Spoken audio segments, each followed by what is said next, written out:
Hi there, Rach the Realtor, back again, bringing you the scoop on all things Kansas City. Today's topic is a big one. It's going to be controversial.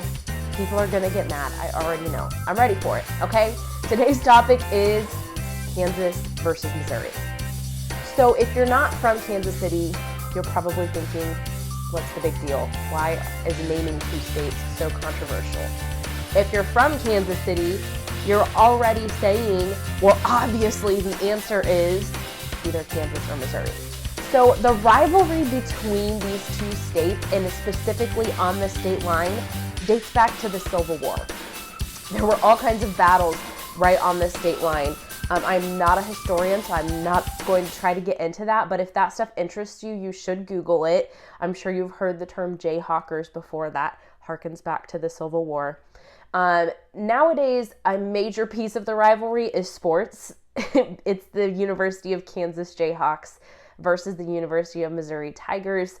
Again, there's a lot of history there, and they're not in the same conference anymore, so even that rivalry has lost a little bit of its luster. It's still there, though. Very, very much so still there. Anytime those two schools do have a chance to meet up, it's intense. Even if they're not even on the same playing field in a particular sport, not to name any names, Kansas football, but other and on Missouri basketball at times. But the rivalry is still super tense. But if you're even not really a sports person and you live in Kansas City, you still have very strong feelings on Kansas versus Missouri. So go ahead and tell me in the comments which team you're on, Team Kansas or Team Missouri, so that I know who I'm going to get yelled at by more. But we're going to dive into it. Today we're talking about taxes, cost of real estate, kind of the lay of the land, like what the vibe is like on each side of the state line, and different attractions that could pull you to either side of the state line. So we're going to talk about it all. Kansas versus Missouri. Go ahead and hit the subscribe button now, because I'm sure we'll have follow-up videos after you guys tell me why I'm wrong. I'm not going to pick a winner. I'm going to leave it to you to pick the winner. I'm just going to tell you what the facts are. Okay, here we go. So I said I'm not going to talk about history, but we are going to start with a little bit of a history lesson, because it does play a role in kind of the feel of each part of the city.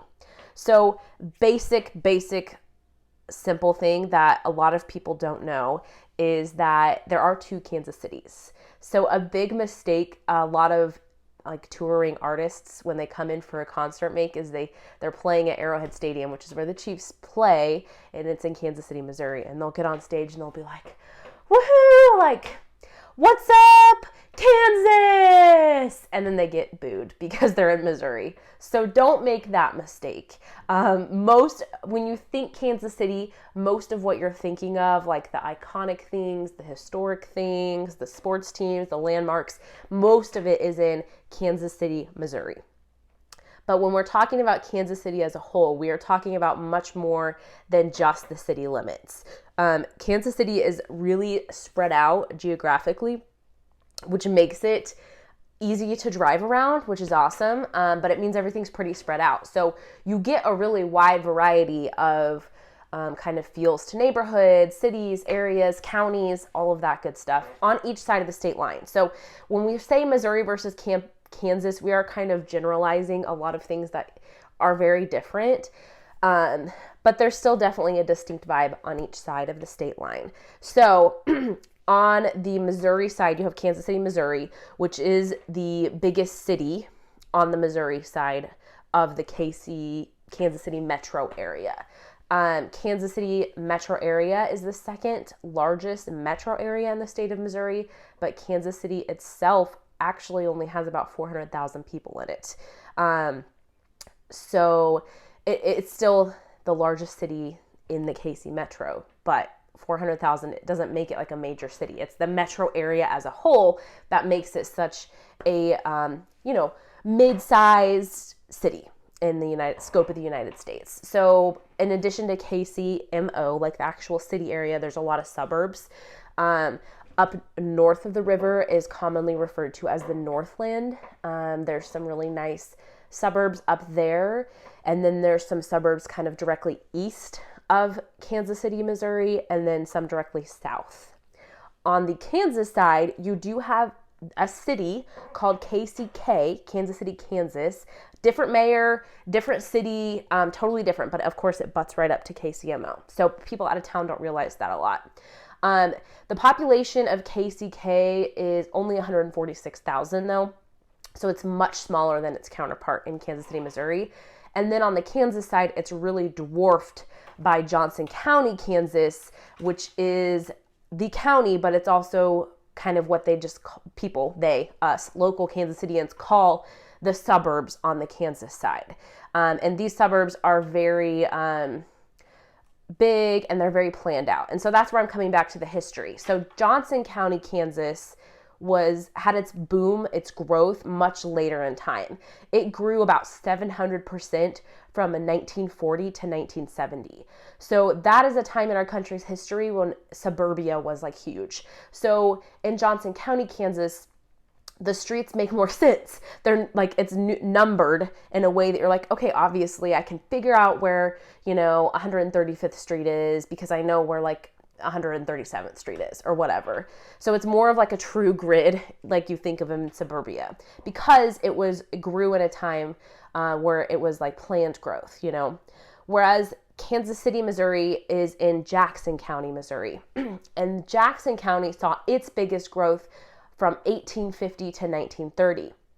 So this is in a time where, I hope I'm saying the right thing here, but vehicles weren't as common, obviously, as 1940 to 1970. So like in the streets don't make as much sense, I guess is what I'm getting at. So on the Missouri side, you're going to see a lot more like winding roads, like this street ends here and then like a mile this way, it continues on, things like that. Whereas Johnson County is more of a grid, and that's the Kansas side. So the Kansas side is a little bit more like suburbia. There are suburbs on the Missouri side, but they don't feel as planned. For better or for worse, that's a good or a bad thing depending on the person. So sometimes what that means is there's more variety to the types of houses on the Missouri side than the Kansas side. That's not always true though, because on the Missouri side, certain suburbs have popped up during certain times. So for example, I was showing houses in Grain Valley, Missouri, which started as a really small town, but it boomed I haven't even looked at the numbers, but just based on the style of the houses, I'm going to say from like the late 90s into current, it's been booming. So it's a recent boom town. So all of the houses look exactly the same. Like you can walk in a house and know exactly what to expect because they were all built within like a 20-year range. Not all of them, but most of them. Whereas, let's say Leawood, Kansas.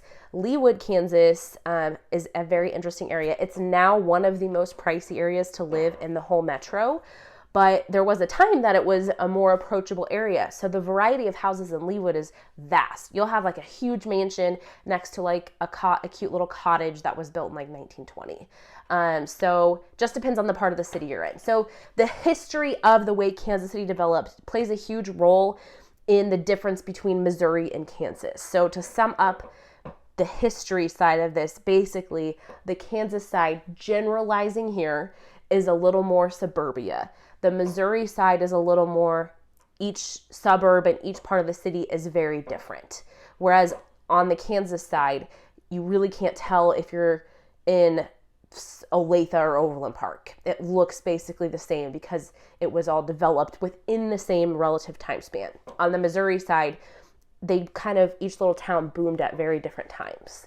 So that's one major difference between Kansas and Missouri. It depends on your taste. For some people, they love suburbia. They love the convenience of roads that make sense. For some people, they love the different characteristics of different towns having a different feel to it because they grew at different times. So that is a big difference between Kansas and Missouri, is when they boomed and kind of the vibe to that area.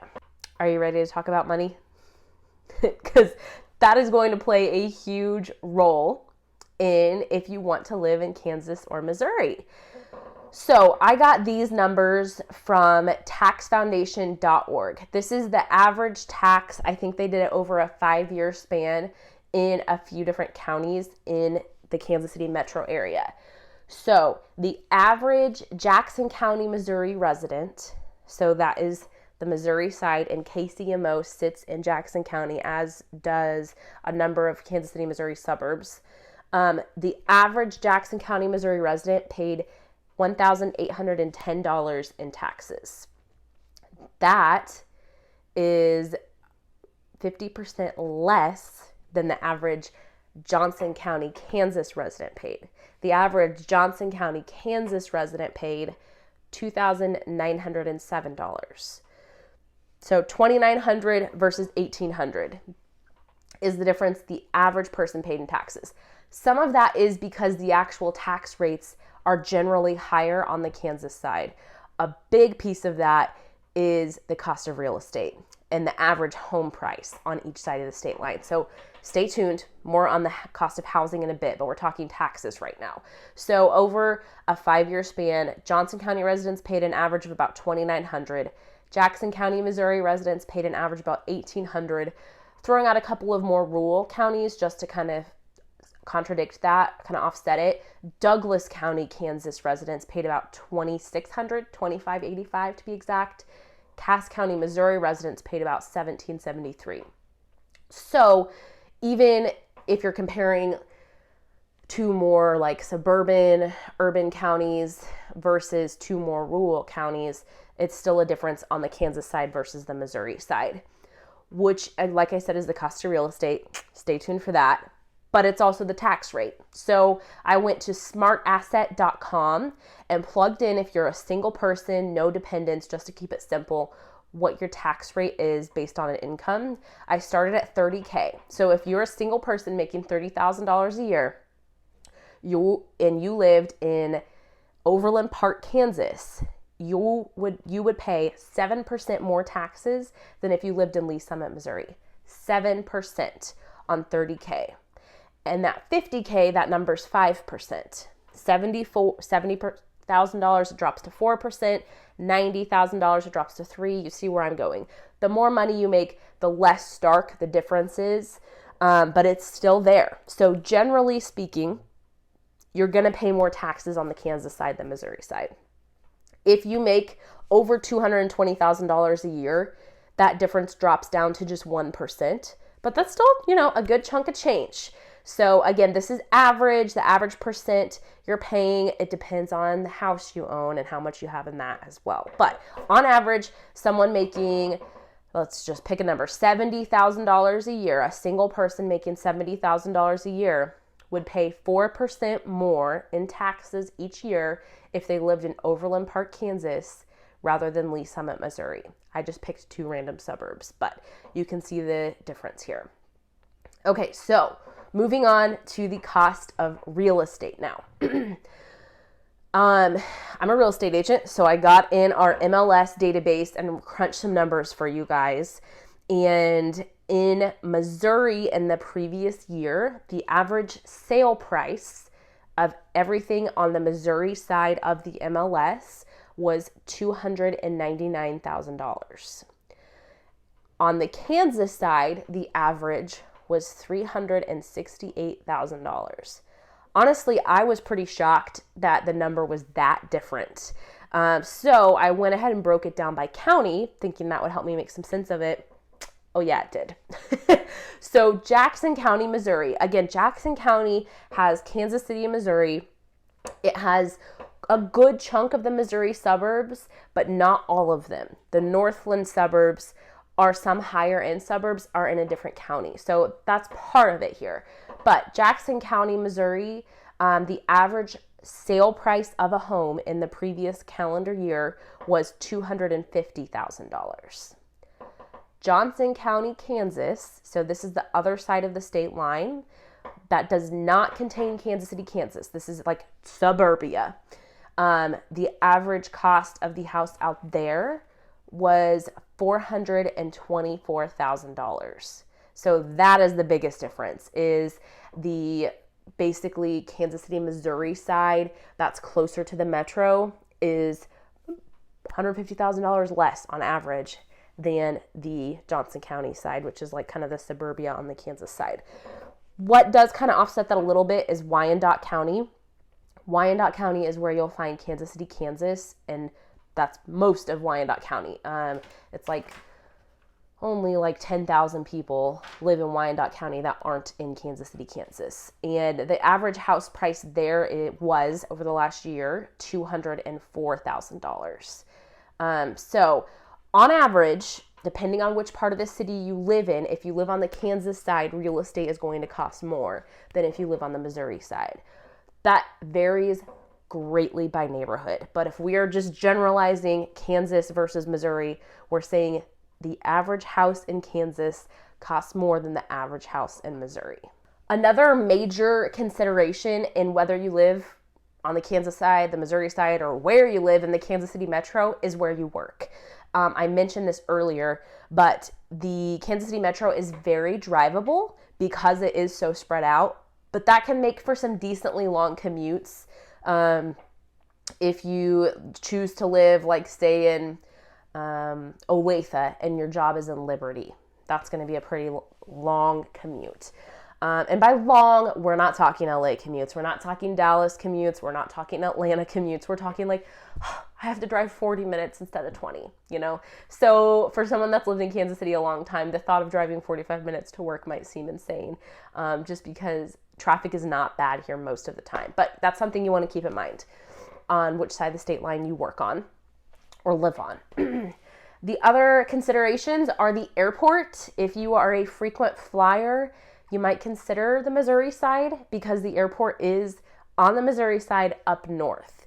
So North Kansas City, Liberty, Missouri, even like Smithville, all of those areas are going to be closer to the airport if you are someone that flies a lot. If you are someone that goes to lots of sporting events, and I mean like all sporting, not specifically sporting Kansas City, you might like the Missouri side better because on the Missouri side, you have Arrowhead Stadium where the Chiefs play.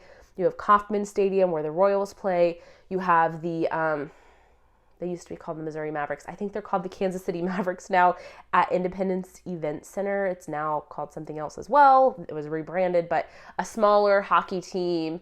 So if you like hockey, that's an attraction. If you are a soccer fan, Sporting Kansas City does play on the Kansas side. And their stadium is super cool, and it's in this shopping area called the Legends. There's a really nice like hotel for families and kids over there called Great Wolf Lodge. So those are some attractions on the Kansas side. The Kansas Speedway's out there if you're a NASCAR person. So that's kind of the sports considerations. On the Missouri side, you have the Country Club Plaza, which is probably the most iconic shopping district in Kansas City. The Plaza Christmas lights are a huge deal every year. I was about to sing It's Christmas in Kansas City. Oh, I'll spare you, but I love that song, and it's so special at Christmas at the Plaza. Let's see, what else is on the Missouri side? The Power and Light District is kind of a bar. It's more like corporate bar chain restaurant area, but it's fun to like watch a World Cup soccer game on the big screen there, and it's right outside T-Mobile Arena, so a lot of times people go out to eat before a concert's there. It's really fun during March when the Big 12 tournament's in town. Some other considerations, the Kansas City, Missouri side also has Westport, which is more of like a local kind of a more like, I don't know, hipstery, grungy type of bar area. There's the River Market, which has amazing farmer markets on Saturday mornings. And in the Northland, there's another shopping area called Zona Rosa, which is kind of similar to the Legends. Like more, you're going to see, it's not like boutiques, it's more like chain, but at least it's all in one place and it's outside. So that's kind of the big broad overview of Kansas or Missouri. I am very curious to hear what everyone thinks, which side is better. It just depends on what you like and what your vibe is. Maybe I was going to tell you which side I like better and which side I live on, but it might be obvious. If it's obvious if I'm Kansas or Missouri, let me know. Okay? If you want to know, I'm sure I will spill the beans in the future. So subscribe to my channel and I will tell you at some point. All right. Thanks for joining me today. Rach the Realtor here, giving you the scoop on all things Kansas City.